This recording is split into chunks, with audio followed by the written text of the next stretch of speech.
Hi friends, welcome to my channel. இன்னைக்கு நம்ம வீடியோல என்ன பார்க்க போறோம் அப்படின்னா முட்டைக்கோஸ் போண்டா எப்படி பண்றது அப்படின்னு பார்க்கலாம். தேவையான பொருள் இப்போ என்னென்ன பார்த்துடலாம். மைதா வந்து நான் ஒரு கிளாஸில் எடுத்திருக்கேன். ஸோ கிளாஸ்னால் அளவு சொல்கிறதுக்கு ஈஸியாக இருக்கும் அப்படிங்கிறதுனால நான் கிளாஸில் எடுத்திருக்கேன்.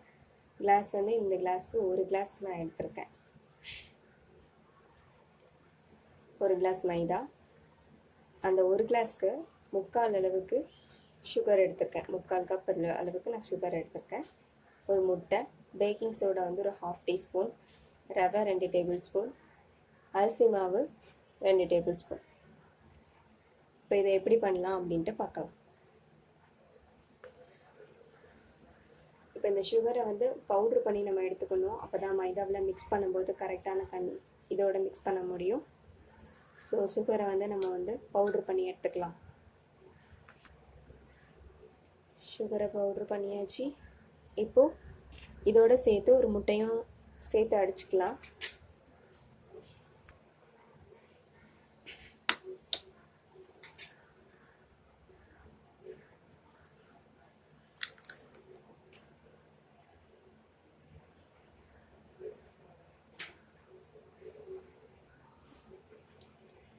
அடிச்சு எடுத்தாச்சு.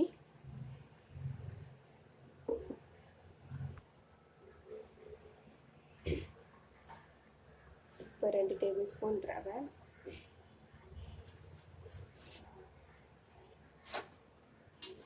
அரிசி மாவு,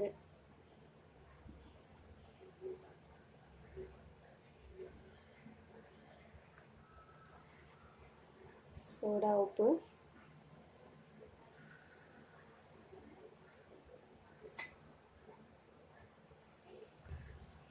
சால்ட் ஒரு பிஞ்ச் போட்டுக்கோங்க. இப்போ அடித்து வச்சுருக்க முட்டையை இதில் சேர்த்துடலாம்.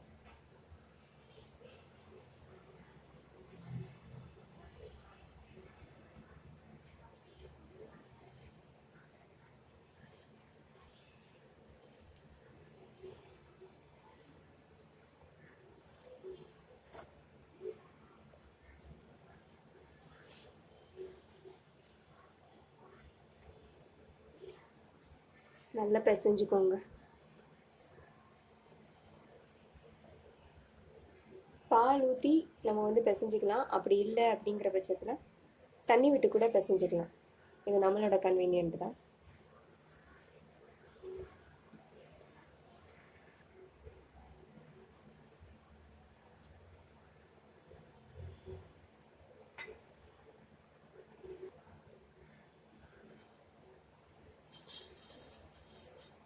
ஒரு ஸ்பூன் நெய் ஊற்றிக்கிறேன்.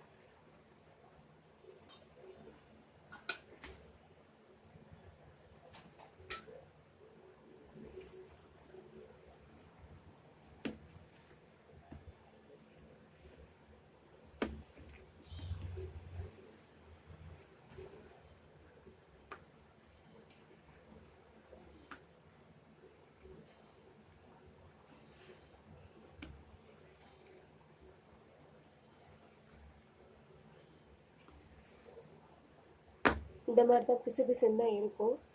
ஸோ அதை பற்றி பிரச்சனை இல்லை.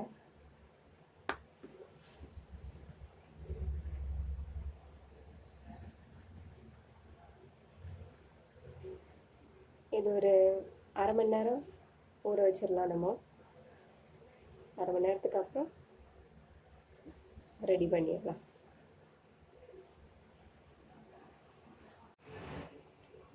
எண்ணெய் காஞ்சதும் இந்த மாவில் கொஞ்சம் எண்ணெயை தடவி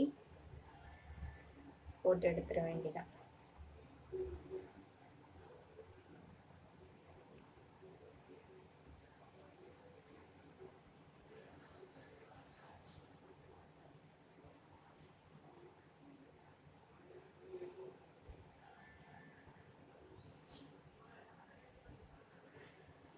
மீடியம் ஃப்ளேம்லேயே வச்சு பண்ணணும்.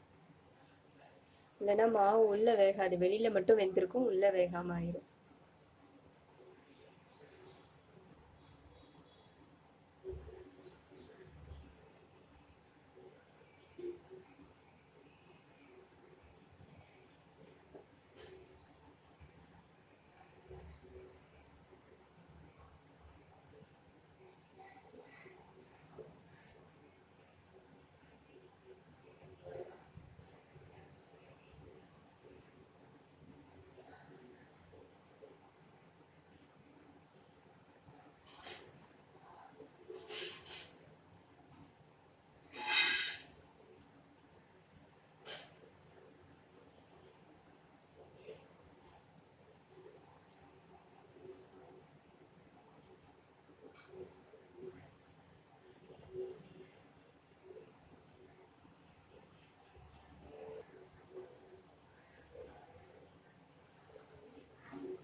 நம்ம கிராக் போட வேண்டிய அவசியம் இல்லை, அதுவாகவே கிராக் வந்துடும்.